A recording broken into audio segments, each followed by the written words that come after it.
1985 সাল এবং দিনটা ছিল 27শে মার্চ। সেই শুরুর দিনটি থেকে থিয়েটারের মাধ্যমে এবং থিয়েটারের জন্যই অভিনয়কে ভালোবেসে এরা পথ চলা শুরু করে। 1985 সাল থেকে একদল তরুণ এই নামটিকে এবং দলটিকে সযত্নে লালন করে আসছে। সেই সময় থেকে তারা তাদের কঠোর দলগত পরিশ্রম, একাগ্রতা, নিখুঁত পরিবেশনা এবং আর্থিক সহায়তার মাধ্যমে দলটিকে বাঁচিয়ে রেখেছে। যদি দলের অনেক সদস্যেরই নিজস্ব কোনো আর্থিক সামর্থ্য ছিল না, এমনকি এক এক সময় যখন মঞ্চে নাটক মঞ্চস্থ করার মতো দলের হাতে একটি পয়সাও নেই, তখন সদস্যরা নিজেদের ঘর থেকেই, মানে অভিভাবকদের পকেট থেকে বা মায়ের রান্নাঘরের কৌটো থেকে তারা পয়সা চুরি করতেও বাধ্য হয়েছিল এবং সেটা করেও ছিল, করে তারা নাটক মঞ্চস্থ করেছে। আমার এই সব প্রসঙ্গে মনে পড়ছে, মানে 1985-এরও আগে আমার সুযোগ হয়েছিল এই সমস্ত সেই সময়ের কিশোরদের সঙ্গে আমার বাসস্থানগতভাবেই তাদের সঙ্গে মিলেমিশে থাকা। তা ওরা বাঘ নামে একটি নাটক করেছিল। তাতে ওই দাড়ি ও এগুলো সব বানাতে হবে, সাজাতে হবে। তা ওরা আমাকে বলেছিল, তা কচুরি পানা হয় না পুকুরের কচুরি পানার যে পাল্প, তার সঙ্গে যে আঁশগুলো থাকে, সেইটা দিয়ে দাড়ি গোপ বানিয়ে ওরা হচ্ছে নাটক মঞ্চস্থ করে। এইটা কিন্তু আমাদের হচ্ছে গোড়ার কথা, এই ছেলেগুলোর গোড়ার কথা। তারা আজকে দাঁড়িয়ে 40 বছর তাদের পূর্তির জন্মদিন পালন করছে, এটা কম কথা নয়। এই দলের প্রথম প্রযোজনা ছিল 1985 সালে ফ্লু নামে একটি নাটক। আপনারা জানেন, শৈলেশ গুহ নিয়োগীর রচনা। তারপরে একের পর এক অনেকগুলো প্রযোজনা এরা করেছে।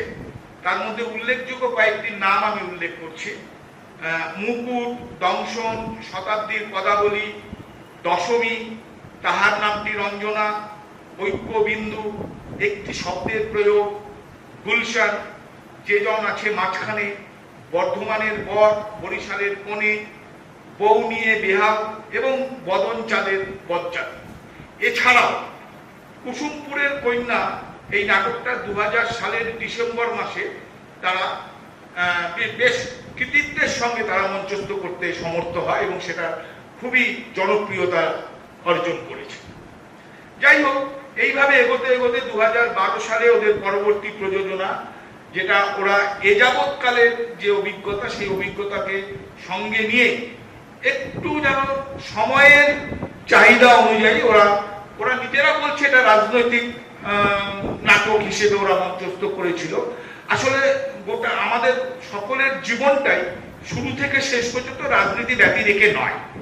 রঞ্জন গঙ্গোপাধ্যায় বলবার সময় বলছিলেন যে গোটা পৃথিবীতে মানুষের মুক্তির জন্য থিয়েটার বা নাটক হচ্ছে এমন একটি উপায় বা এমন একটি হাতিয়ার, যা মানুষকে অনেক সহজে, যারা মঞ্চস্থ করে এবং যারা মঞ্চস্থ হতে সাহায্য করেন, অর্থাৎ দর্শকের ভূমিকাও যারা থাকে, তারা এই সবাই মিলে হচ্ছে মুক্তির যে দর্শন, সেই দর্শন সম্পর্কে নিজেরা ভীষণভাবে হচ্ছে আত্মস্থ হয়।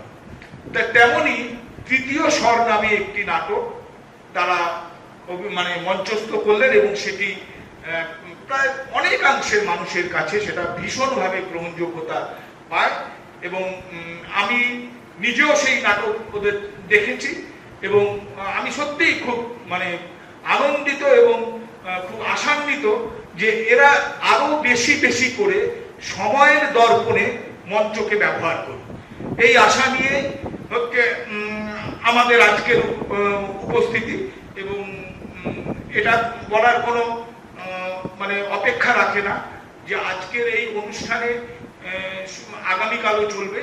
মোট 4টি নাটক, 4টি দল তারা আমন্ত্রণমূলক অংশগ্রহণ করবেন এখানে। আর এটি তারা নিজস্ব একটি প্রযোজনা, আপনারা দেখেছেন ইফশানের সেই the enemy of the people, হ্যাঁ, সেইটার মূল রচনাটাকে সঙ্গে নিয়ে এই অন্ধকারে উৎস হতে এইভাবে ওরা সাজিয়েছে নাটকটা। সেই নাটকটা আগামীকাল মঞ্চস্থ হবে সব শেষে, সেটা নিশ্চয়ই আপনারা দেখবেন। আর আজকে সন্ধ্যে 7টায় একটি নাটক মঞ্চস্থ হবে, সেটাও আপনারা দেখবেন। 8টায়ও একটি নাটক হবে, সেটাও আপনারা দেখবেন। সেগুলো পর্যায়ক্রমে আমরা সেই নাটকগুলোর পরিচিতি আপনাদের সামনে তুলে ধরবো।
নিজের সন্তানের পেট ভরানোর জন্য।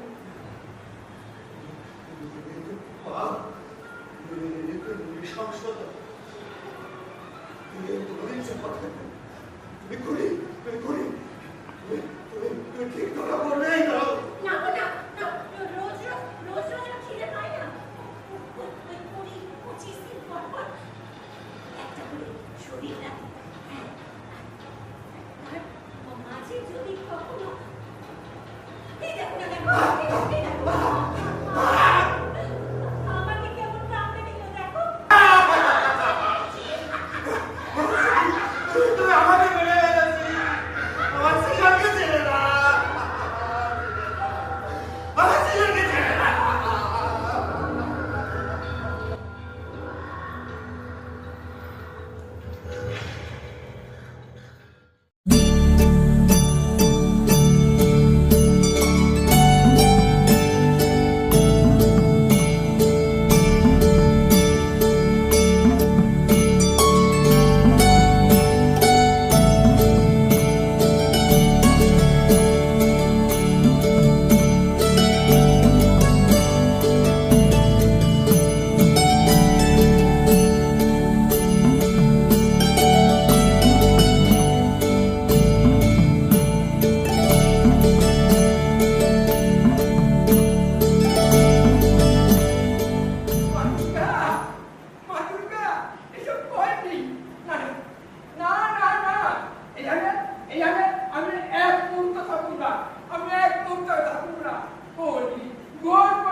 আমার নাম সম্রাট অঙ্গমাত্র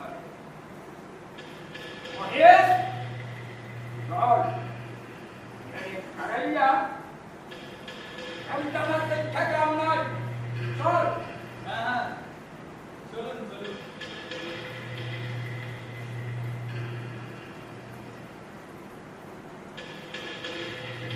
পরে কোন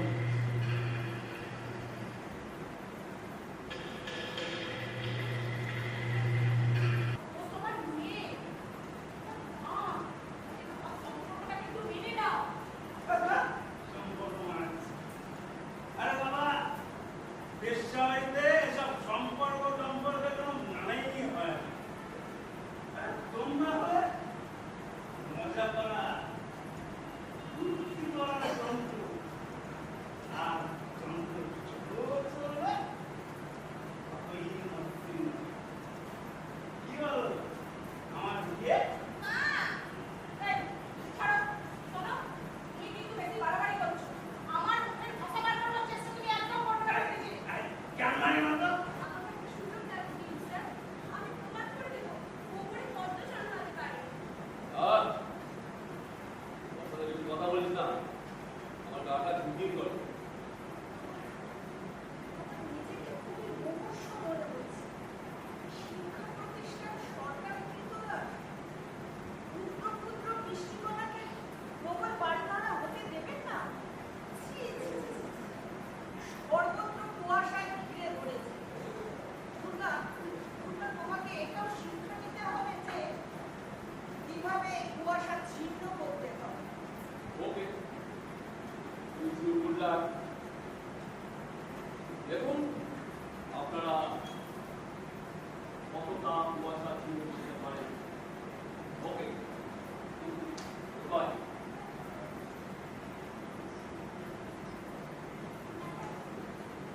ম্যাডাম, তাহলে আমার স্বপ্ন হবে না ম্যাডাম?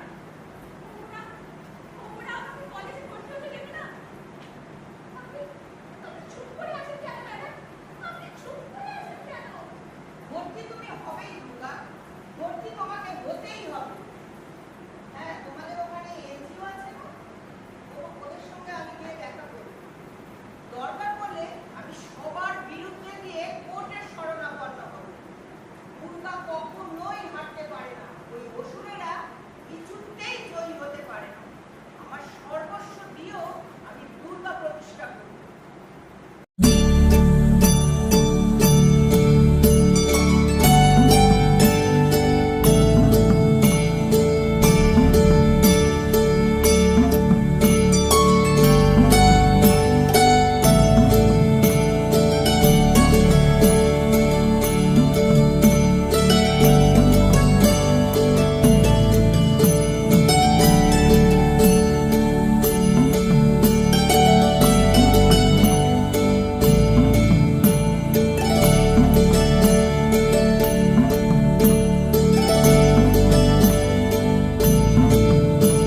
কথা বল, এই কথা বল।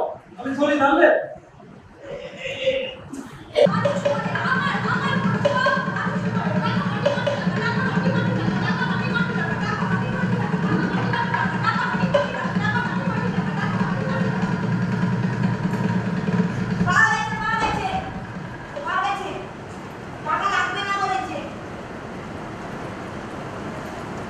পাগলা না হয় এক বোতল রক্ত ফ্রিতে কিনে, কিন্তু বাকিটা তো আপনাদের কিনতেই হচ্ছে। এই শোনো তো দেখি, শোনো তো, এই শোনো তো, কিনতে হচ্ছে মানে নাকি, কিনতে হচ্ছে মানে নাকি, 1000-500 টাকা দাম চাইলে কি করে কি করে? আরে প্রতি থামে থামে এই ডাক্তার বাবুটা আপনাদের সামনেই বলে দিন, এলাক না দিয়ে আপনাদের পেশেন্টটা বাঁচবে।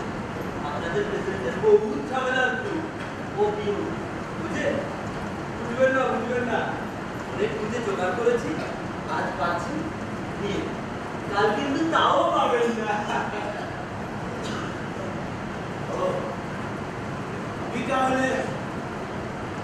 আমি তাহলে মহাজনের কেরামতি, হ্যাঁ, সকল বস্তু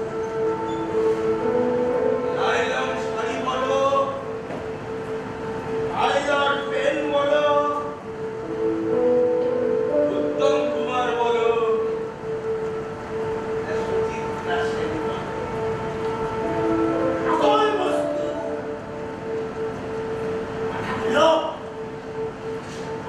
ঘাস পাতা খায়, তরকারি পোষা খায়, কোনো দাম নেই, যেই নামে আইনুল হয়ে হাতে পড়ে অমনি রক্ত, মাংস, চামড়া, হাড্ডি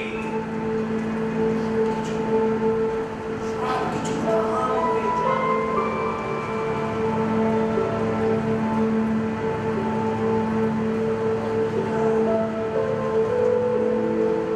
রক্তগুলার আছে,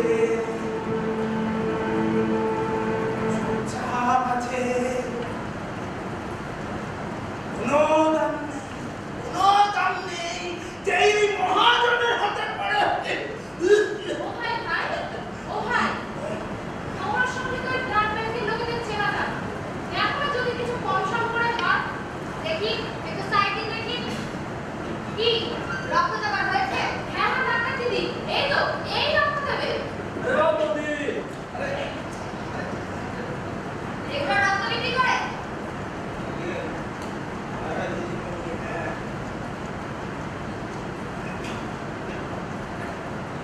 তা কোথায় করে? ওই যে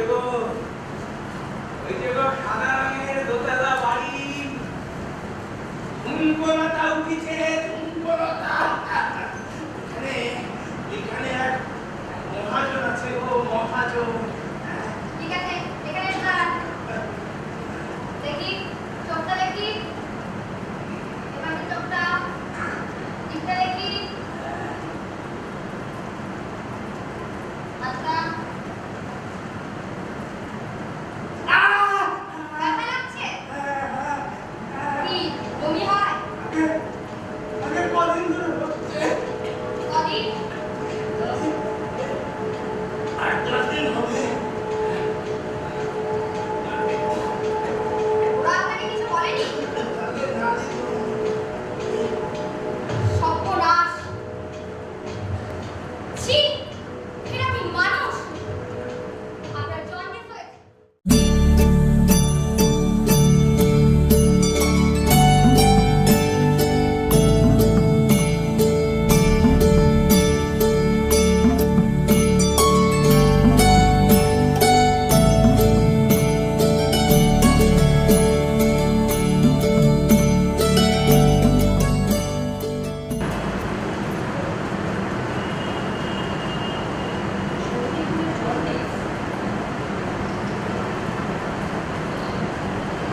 মহামারীর সূচনা।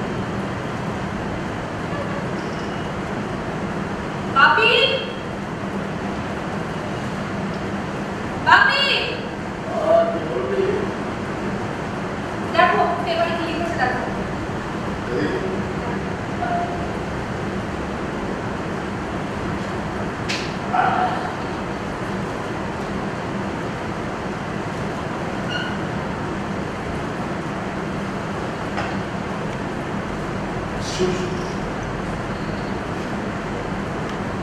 যে শহরে কোনো ঝড় জ্বালা কিছু ছিল না,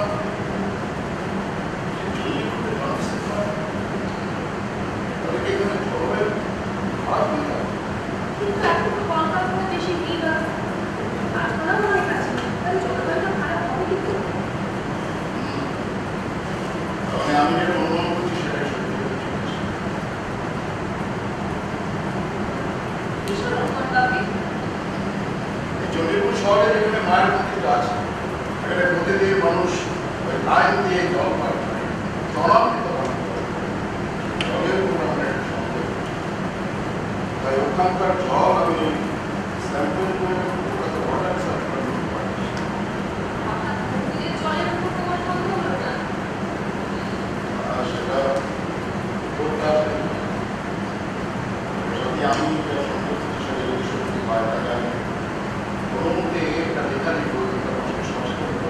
অন্তত কিছুদিন যাতে মন্দিরে জল আমি করতে না গণপ্রতিমার মানে এটা ছাড়বে। ছাড়বে না কেন? এর আগে তো আমার সব থেকে ওরা চেপেছে। আগের লেখার এই লেখাতে এক হলো পাবে।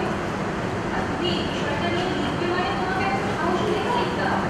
তুমি এরকম সাহসী লেখা তো আগে লিখতে হবে। আর তাছাড়া একটা জিনিস তোমাকে ভাবতে হবে। তুমি মন্দিরের শরণাগত থেকে বারণ করছো মানে ইনডাইরেক্টলি মন্দির বন্ধ রাখার কথা বলছো। এতে কিন্তু মানুষের ধর্মকে আঘাত করা হবে না। ধর্ম নিয়ে আঘাত করা হবে কেন? আমি তো মানুষকে জানাবো যাতে এই রোগটা না ছড়ায়। এর সাথে ধর্মের কোনো সম্পর্ক নেই। গণপত্রিকার কেন্দ্রের মধ্যে পাঠিয়েছো। প্রধানবাবু তো বলেছেন আমার সহযোগিতায় উনি ঈশ্বর প্রতি সহযোগিতা। সবার কথা বলেই তো সমস্যা হচ্ছে। ওই লোকটাকে আমার বেশ বেঁধে লাগে।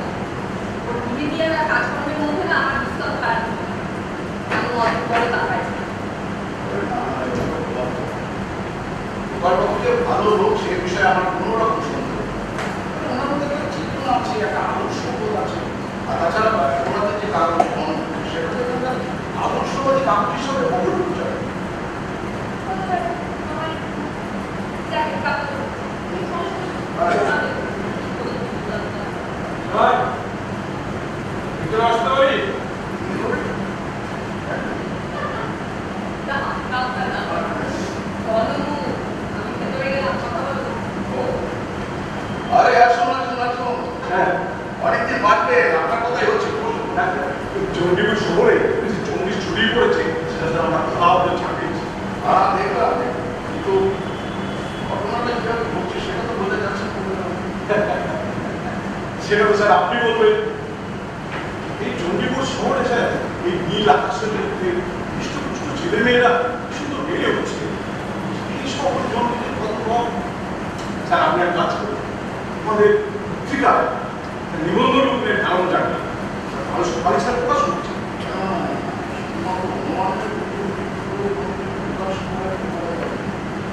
আমাকে আরো ভালো করে অনুসন্ধান করতে হবে। তারপরে আমি অবশ্যই এইসব নিয়ে সাথে সাথে এই বিষয়ে আলোচনা করছি। তার মানে স্যার আপনি কিছু অনুমান করছেন, আর সেটা কি জানতে পারি? আমি তো স্পেসিফিক প্রমাণ না পর্যন্ত এই বিষয়ে কোনো কথা বলবো না। আবি তোমার একটা চিঠি এসেছিল দিদি থেকে গেছে।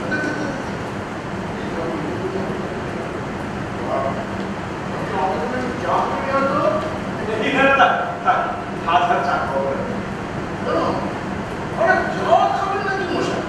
বাঙালি একটা চা সিগারেট একটু কথা যদি না থাকে তাহলে তো বাঙালি হওয়া যায় না। কেন বাবু ঠিক কথাই বলেছে। আরে জমিয়ে খাওয়া যাবে। খেতে চাইছি না থাক যাতে ভেতরে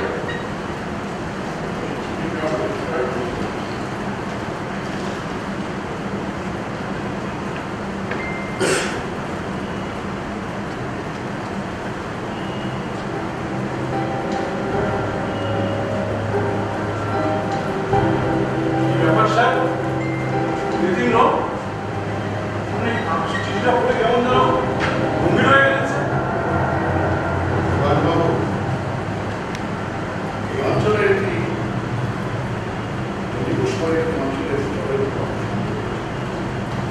এখন যেসব দেশের আমাদের আসছে তাই ওখানকার জল আমি স্যাম্পল করে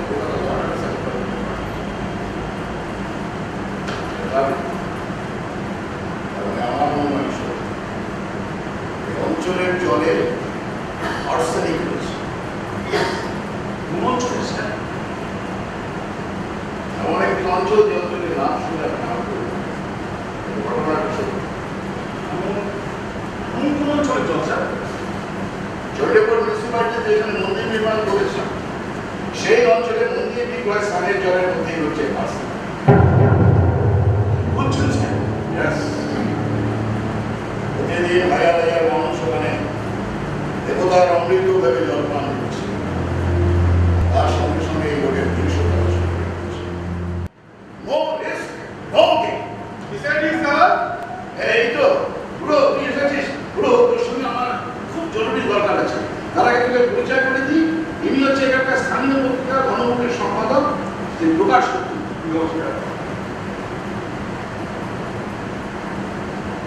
আমাদের জন্ডিস ছড়িয়ে পড়ার খবরটা আপনি তাহলে ভালো করে প্রকাশ করেছেন। আচ্ছা, এইসব বামপন্থী মার্কা প্রচার বাদ দিয়ে আপনারা অন্য কিছু সারতে পারেন না? হ্যাঁ, কি বলছেন স্যার? আমাদের প্রচারটা এখন বলা যাচ্ছে, তাহলে এখন একান্তি মারা কি আছে? কি বলছেন স্যার? এই জন্ডিস এরকম ছড়িয়ে পড়ছে, আর এটা নিয়ে স্থানীয় পত্রিকা একটা এখানে তো হবে না। খেতে পেলে কত লস জানেন?